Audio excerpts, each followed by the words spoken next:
Hello दोस्तों, good afternoon. स्वागत है मेरी ड्रीम शाला इकोनॉमिक्स क्लास में। तो आज हम पढ़ेंगे इकोनॉमिक्स के 15 क्वेश्चन जो हमेशा परीक्षा में पूछे जाते हैं। तो पहला प्रश्न है, पूंजीवादी अर्थव्यवस्था का मुख्य लक्षण क्या है? तो पूंजीवादी अर्थव्यवस्था का मुख्य लक्षण क्या है? इसका आंसर है निजी स्वामित्व। अगला क्वेश्चन है, मिश्रित अर्थव्यवस्था से क्या अभिप्राय है? तो इसका आंसर है सरकारी और निजी क्षेत्र का अस्तित्व।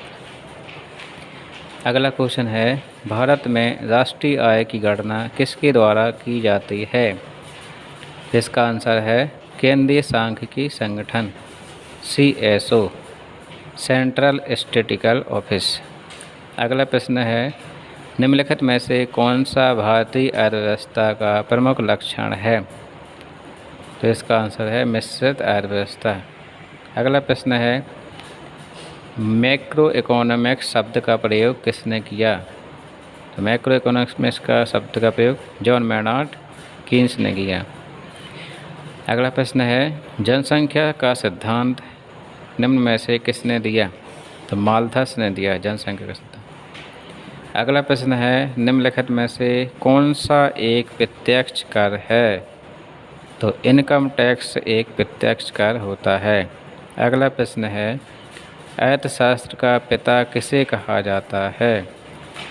तो अर्थशास्त्र का पिता एडम स्मिथ को कहा जाता है। अगला प्रश्न है, पूरा मॉडल किसके द्वारा दिया गया? पूरा model doctor APJ Abdul Kalam के द्वारा दिया गया है, जिसका फुल फॉर्म है provision of urban amenities in rural areas. अगला प्रश्न है, लॉरेंज वक्र क्या दर्शाता है? तो लॉरेंज वक्र आय वितरण को दर्शाता है। अगला प्रश्न है, सामान्य संतुलन वितरण किसने विकसित किया? इसका प्रश्न है लियोन बायरस। अगला प्रश्न है, किस राज्य की GDP सकल घरेलू उत्पाद अधिक है? महाराष्ट्र की। अगला प्रश्न है, मुद्रास्फीति को नियंत्रित करने के लिए सरकार को क्या करना चाहिए? तो इसका आंसर है रेपो रेट में वृद्धि करना चाहिए। अगला प्रश्न है, निम्नलिखित में से राष्ट्रीय आय के लिए किसका अधिक योगदान है? इसका आंसर है सेवा क्षेत्र का।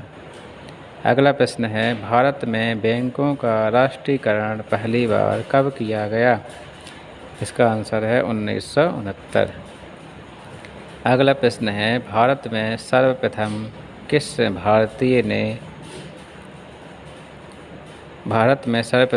भारतीय ने राष्ट्रीय आय का आकलन किया? तो उसका आंसर है दादा भाई नौरोजी। अगला प्रश्न है, सेज का पूरा नाम क्या है? स्पेशल इकोनॉमिक्स जोन इसका पूरा नाम है। अगला प्रश्न है, आंतरिक व्यापार इनसाइडर ट्रेडिंग किससे संबंधित है? तो इसका आंसर है शेयर मार्केट से। अगला प्रश्न है, डेफिसिट फाइनेंसिंग का प्रभाव क्या है? इसका आंसर है तरलता में वृद्धि।